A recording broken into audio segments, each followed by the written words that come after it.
nena tinno yarlomi yafumi zibudum bido wawa yofte jimnadu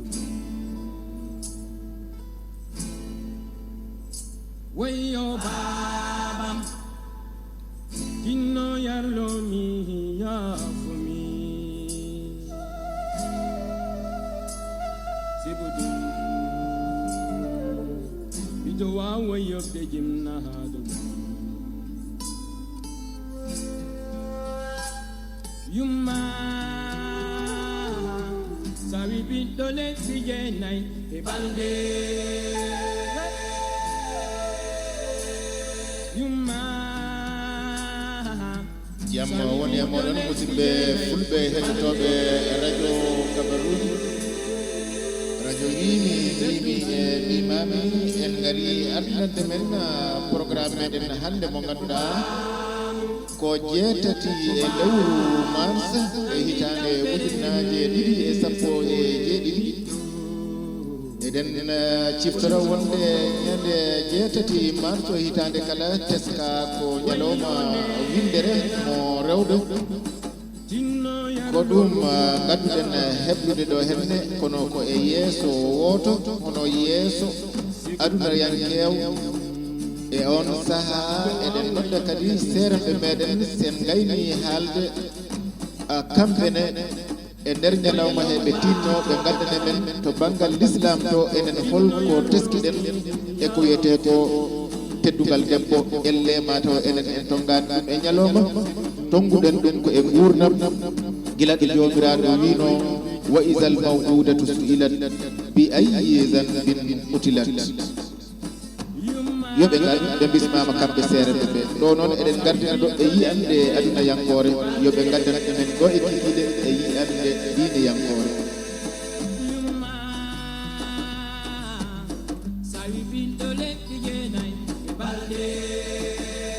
eɗen gandi oɗo saaha windere nde ena heblano oɗo feet noon mbiyeten hono nde ɗo julde nde ganduɗa ko julde debbo wiya won hen leyɗele mbaɗanta ɗum ko seppoji won hen mbaɗata ɗum kadi ko ñargol hono yonnude mbaɗa hen hikkude kadi keɓla hen sukaɓe keɓla hen pelle mbadda hen pijirloji e ko nandi hen leydi kala e sifa no heewi kañumne waɗirde julde muɗum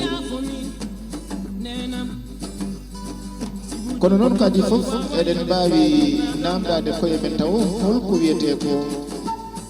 ñalawma debbo mbiɗen ha hande koto yiyande aduna yankore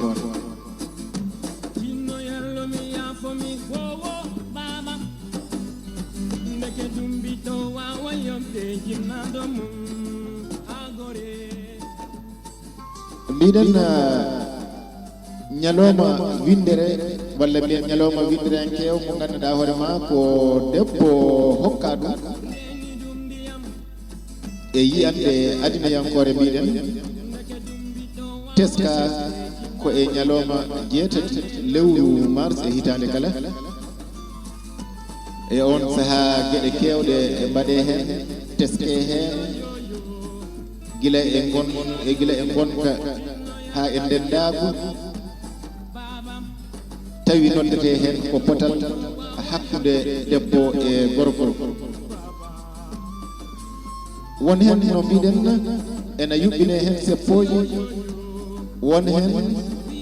ena weɗe woni ena ƴare hen hono filmiji won hen ko dente hono conférence walla mbiyen jolle kewɗe ɓe kala eno jiɗiri eno jiiri e waktu mumen ko ɗum woni ko wiyete ko ñalawma debbo sen jiɗi wiide noon holno ɗum fuɗɗori holno ɗum ardi holko sabubini ha ñalawma debbo dotta walla holni ko addi ɗum e ɗum ne ko namdal ngal ganduɗa hoorema jaabade ɗum tan fawata ko tan e konngol gotol musidɓe tedduɓe ala e sago jehen e taaɓe kewɗe nokku kala holno fuɗɗoriɗon e on saaha ƴeewen kamɓe fof holno ɓe ndentiri haɓe mbawi dottude oɗo ñalawma biyeteɗo o 7 mars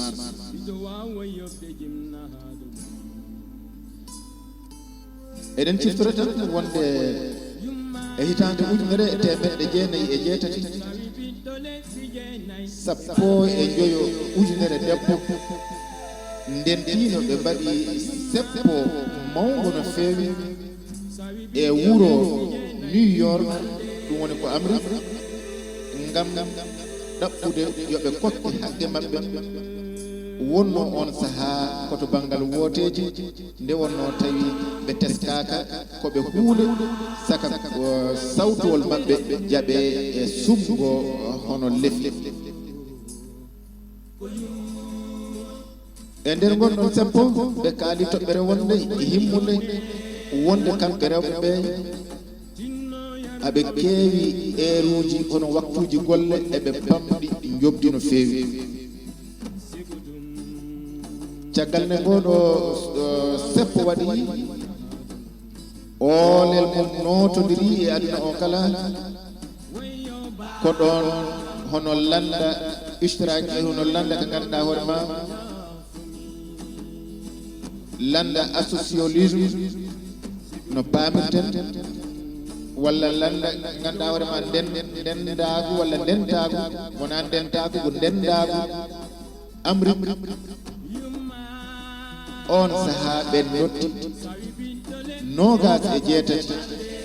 e on saha to Amérique mbiɗen ɓe kokkuno rewɓe ɓe ko ñande e 28 février minen min mbiya février walla mbiyen février ɗum kalden ɗo joni koko fati e Amérique naaɓe sen jawti en kokki palal en naati to henne to Allemagne kanum koye hitande 1910 ko ɗo woni politique landa maɓɓe ka ganduɗa ko landa nano mbiyeten ga esker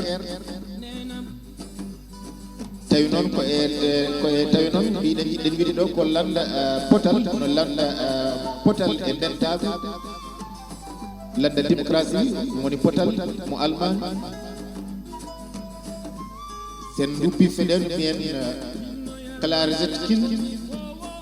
ɓe gaddi miijo nanude hono hokkude debbo e nder Allemagne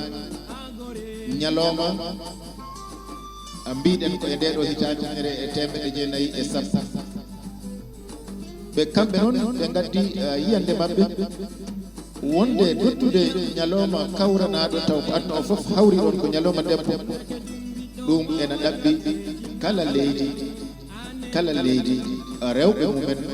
cuɓo caggal sumgoli ɗi sikki ala maɓe jotto e konngol gotol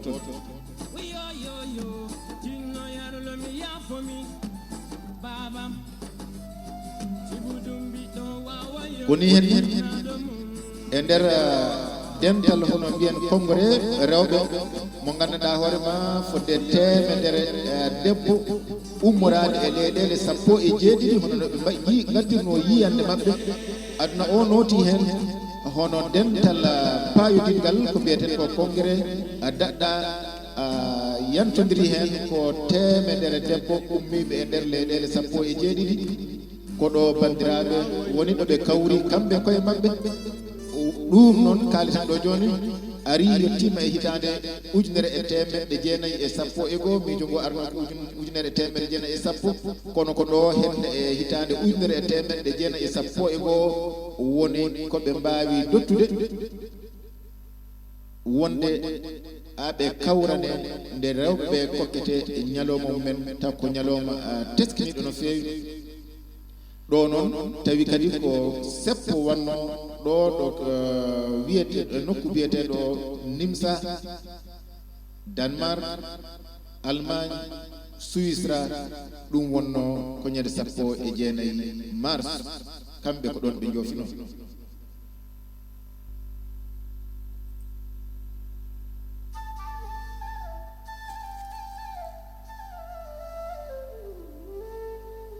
Nena Dinno yarlomi yafumi Sibudum Bito wawa yokte jimnahadum mbiɗen e hitande ujunere e temedde jeenayyi e sappo e tati caggal duuɓi ɗiɗi ko ɓe dottuno ñande 19 mars yo won lewru yo won ñalowma rewɓe mbiɗen e hitande ujunere e temedde jeenayyi e sappo e tati ɗum waylitama watta ko ñande 6 lewru mars e hitande kala e on saaha feeto ko hono julde nde ene wawi waɗede tawa ko biyeten ko officiellement taw ko hunde teskinide lamdude jaɓande e lamdude ɗi e kala hitande mbiɗen e on ɗon saaha leyɗele dentude jaɓinen ɗon ɗaɓɓade jaɓi kadi nden ɗon tongande hono on ɗon ñalowma mbiyaɗo ko 6 mars yo wonde hitande rewɓe kamɓe ɓe jaɓoyi ɗum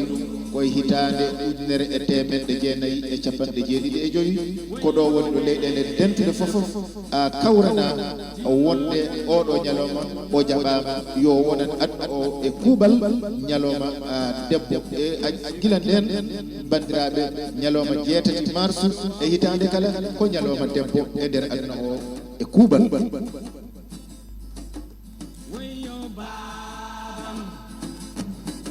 Dinno yarlomi yafumi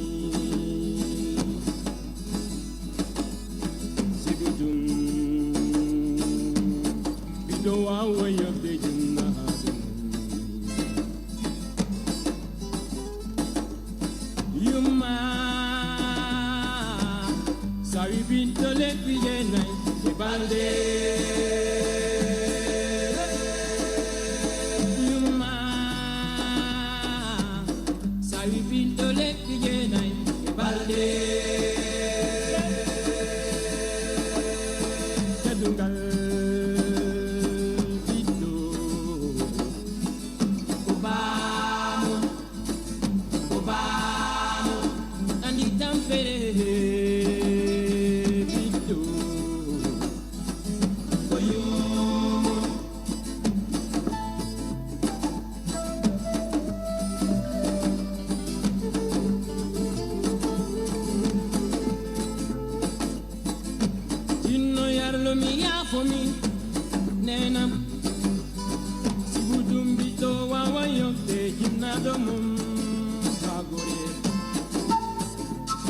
nden noon bandiraɓe eɗen namdodira e koye meɗen mbiyen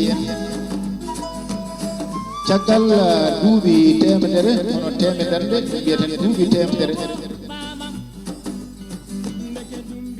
e cosegol oɗo ñalowma 6 mars yo won hitande kala ko ñalowma debbo eɗen namdodira so tawi wonko ɗum wayli e gonka debbo e nder windere nde e nder renduji ɗi e nder yimɓe ɓe gila to tampe maɓɓe ha e wasde teskede ɓe ha e wasde hokkede haqqeji maɓɓe walla ni mbiya ha e ɓittede ɓe beele wonko ɗum wayli nde tawno ko ñalowma goto ɓe kokka e aduna o yoɓe teske wonde potal na woodi hakkude maɓɓe e debbo ɓe kokkaka e nder gurdam ɗam fof yoɓe jogo potal hakkude maɓɓe e worɓe to banggal no Allah haaliri eno waɗiri eno yamiriri nde tawno kaleten mbiɗen koye banggue aduniyankewo en kalani taw to banggue diine kono eɗen namdoro ni henne beele ma seere ɓe mbawa addande men ko jiɗɗen ɓe gadda ko nde tawno Qur'an o sen teskima kanu hokki debbo o fofof ñalowmaji ɗum fofof ko hono no hokkiri debbo kanko jomiraɗo o wi woni debbo o woni gorko o kala e mon golluɗo ko moƴƴi ko joɓeteɗo woni debbo o woni gorko o kala e mon golluɗo ko boni ko joɓeteɗo kala ɗo ewnoto ko fate diina o wiyata ko julɓe worɓe ɓe e julɓe rewɓe ɓe ndeke hay hunde serdaka toon sen jeehi en teskima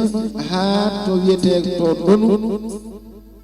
nden rewɓe donatano ko l'islam ronni debbo nde l'islam arata tawi ko debbo jaggira tan kono kiite ni yettima ha so tawi gorko jibinanama ɓiɗɗo debbo ubbat ɓiɗɗo o tawa ena wuuri ubba ɗum sababude hulde basal wiide oɗo so mawni joni pour yo rese ko Allah e sago kanŋe mbaɗe hen koma jawɗele mbaɗe hen ɓe gubba jomum taw ina wuuri Seydina Oumar waɗi ɗum ko adina natata l'islam kalirɗen ɗum ko ha ganden ko haqiqa haalete ko ɗo woni ɗo e jomiraɗo namdi wa idal mawudatu su'ilat bi ayyi zanbin qutilat to yi ngel tigguyel to yi ngel cukalel deyel namdoyama ñalawma darga an kam hol bakkat mo bannoɗa ha yumma e bamma e koreji ma gubbuma aɗa wuuri musidɓe tedduɓe ndeke l'islam o wona ɗo ɗo toggaɗo e ndeke debbo wona ɗo dañi haqqe muɗum on haqqe noon mo Allah hokki debbo o serata e on ɗon haqqe on ɗo tanaka ñalawma goto wiye ko e oɗo tan ñalawma fuloraji jaltine hen biskitaji bonboŋaji jarameje ñaragol jodnagol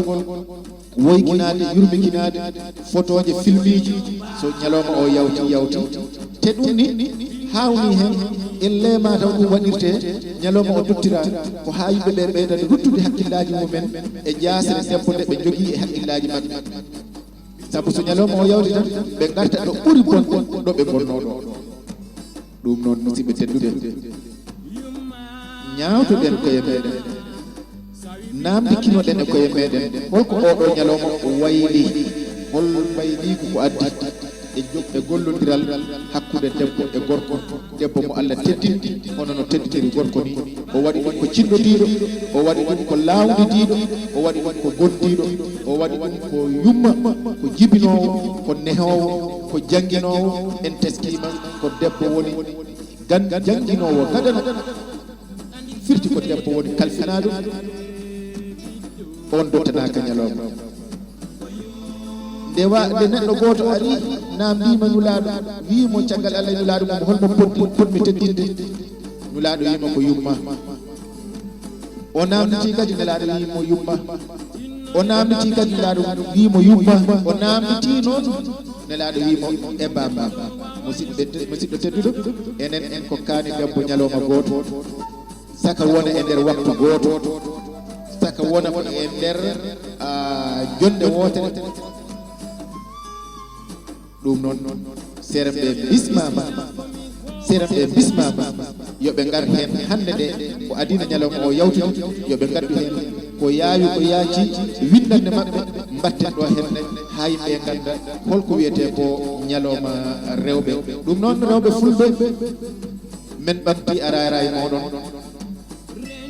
mo Allah ɓamti gila hande arani ko onon jeeyi ko ñalawma moɗon kon julɓe Allah hokkino mon ɗum on wona ñalawma hokki mon ko gurdam mon fof hokki mon hen haqqeji moɗon yo wurpulaɓe on jarama musidɓe tedduɓe ko Cheikh Oumar Sall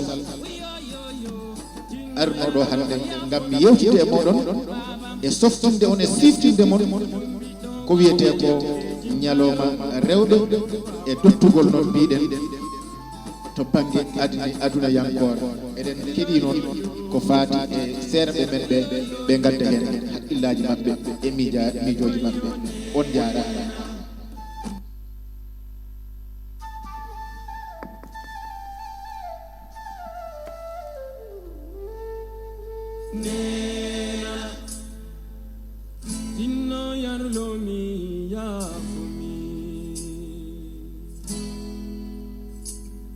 Sibudum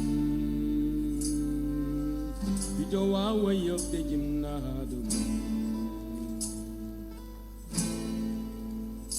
Way your ya for me. Sigudum, Bido wa way of the gymna hadum. Yuma, sabi bido let sige nai e balde. Yuma, sabi bido let sige nai e balde. Kedungal bido, kobam, andi tampere bido, koyum, wayo nena, jinno yarlomi ya fumi. Sigudum, bido wa way of the gymna.